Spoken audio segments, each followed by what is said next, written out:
Hey guys, so this is my ROG Ally that I've had for about 2 months since it came out day one. And honestly, I would love to do a review on this guy, but that's a bit complicated for me. So instead, enjoy my list of pros and cons with the ROG Ally over the last 2 months. So let's start with the pros, and in no particular order. The first one, I love the form factor.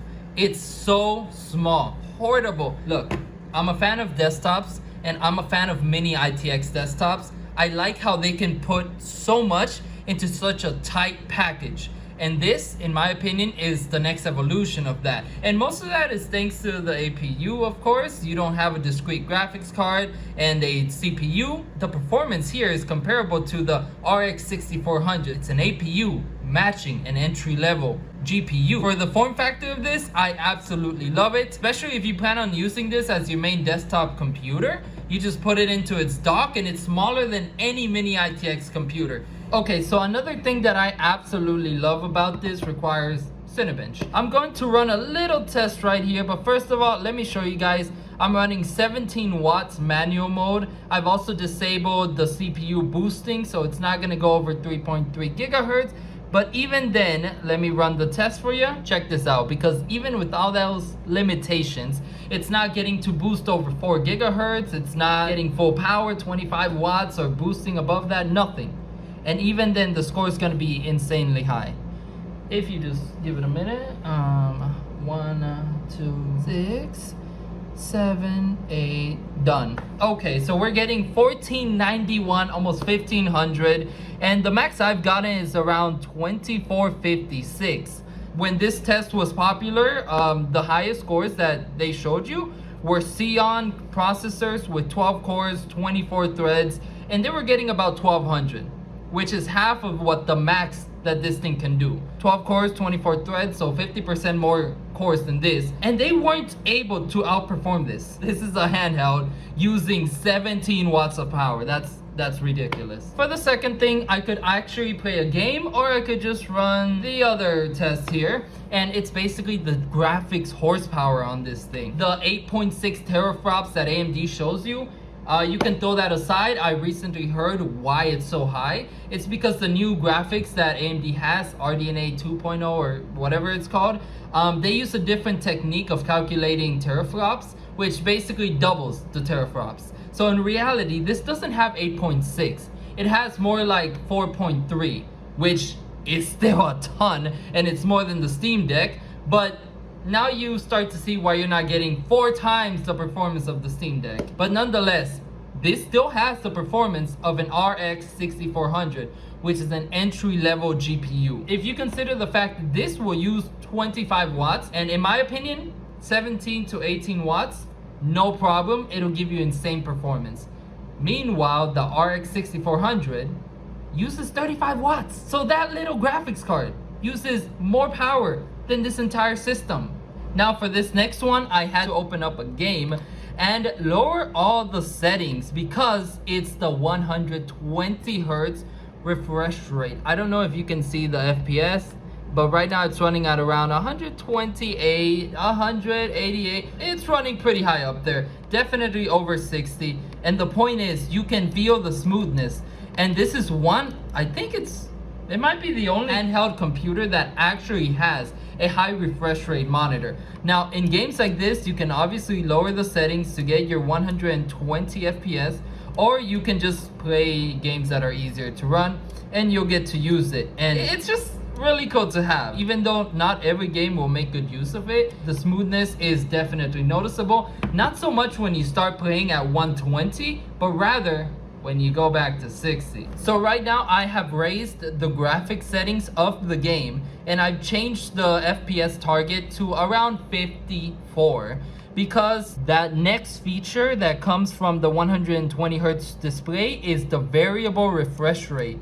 And honestly, I was really high about the 120 hertz display, but the variable refresh rate, I've never used it before until this. I gotta say, it's been absolutely amazing, because right now we're running at 54 FPS and we've dropped to 49.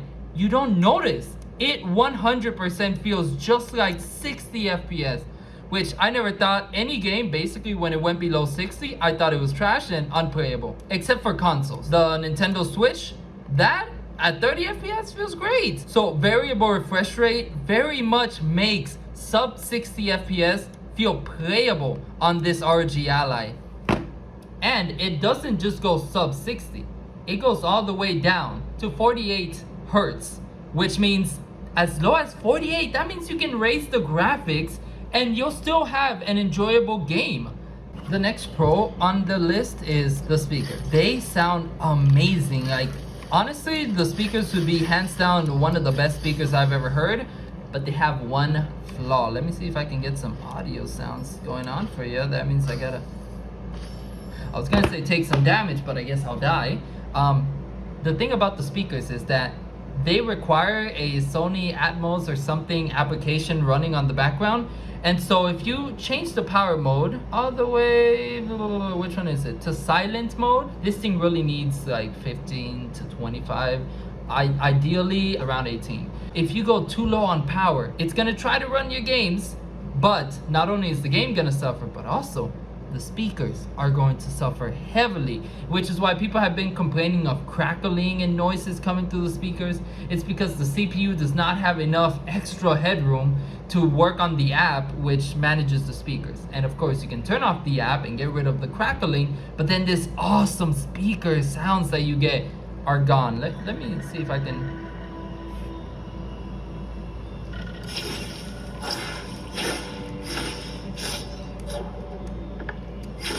Now, the next biggest selling point of the ROG Ally to me is Windows. I know a lot of people seem to hate Windows on this, but it offers so much. For example, the Steam Deck, absolutely gorgeous machine. I love it and I wanted one. However, Linux and limiting it to only being a console, no thank you. The thing is, if you have this ROG Ally, it's like a console. Yep, you can play your games, yada yada, have your fun, but because it has Windows, you can also use it in desktop mode.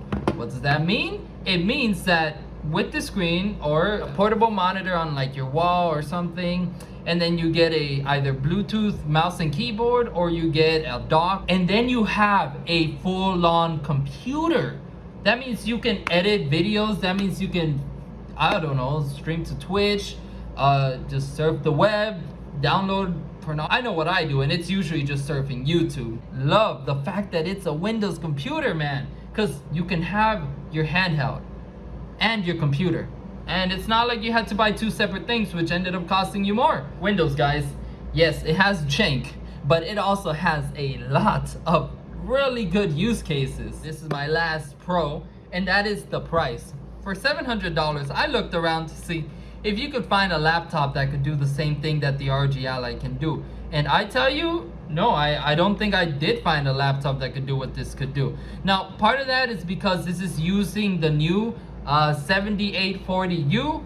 Oh wait, no, it's called the Z1X. It's the same thing, it's just been down, okay? But a lot of laptops don't have that chip yet. You're getting it here early for $700. I mean, we're talking about variable refresh rate, we're talking about a 120 Hertz display, we're talking about a full-on portable package, a handheld computer.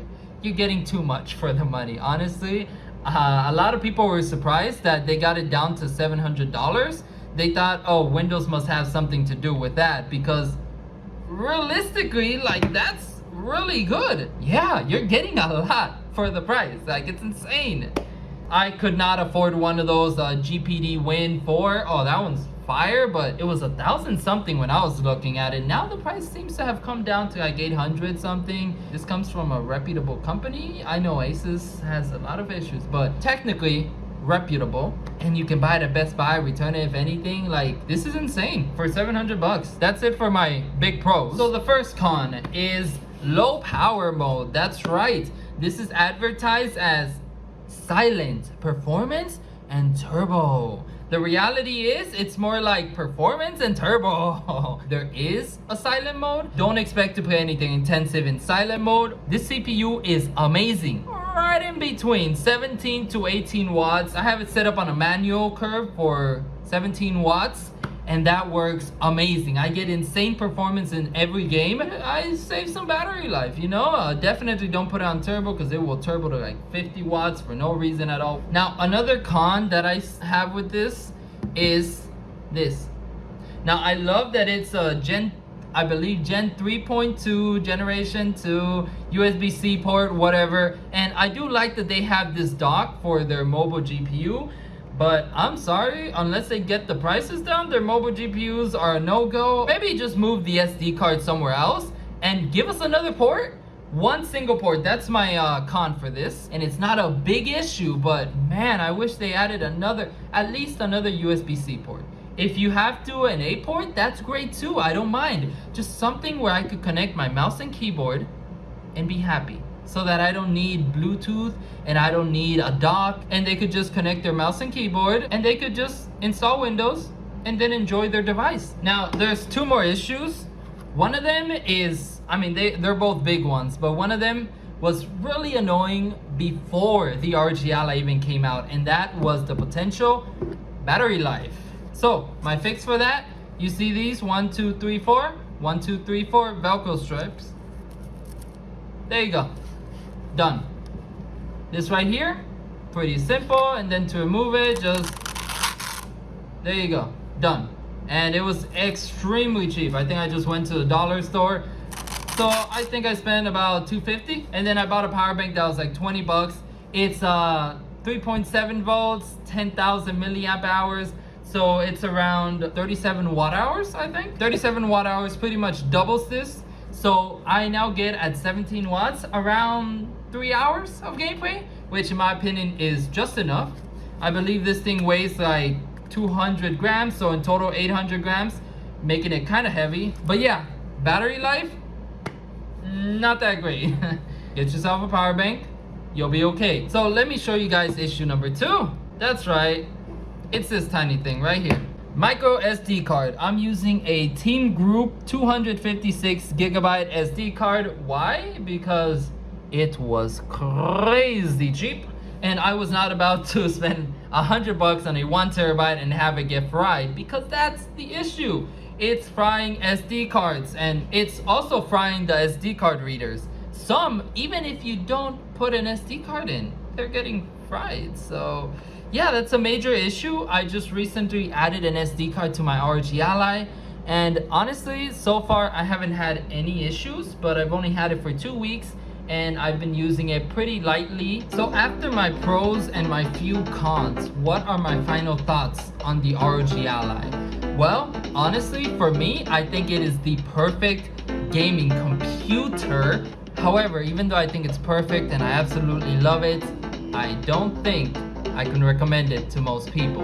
And the reason is because the handheld form factor it takes a little bit of getting used to. It's quite a bit of a commitment. It's much easier to recommend a laptop and a desktop. With the desktop, you will get better performance, but you will not be able to just take it with you wherever you go. With the laptop, the performance might actually be a little bit worse. It's just an easier form factor for most people.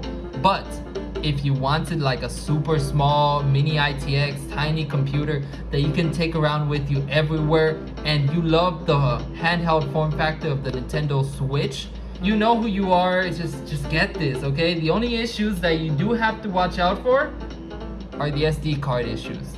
The battery life, the low power mode, the single USB port, those are not big issues. I do not think it's for everyone, but if it's for you, you are going to love it.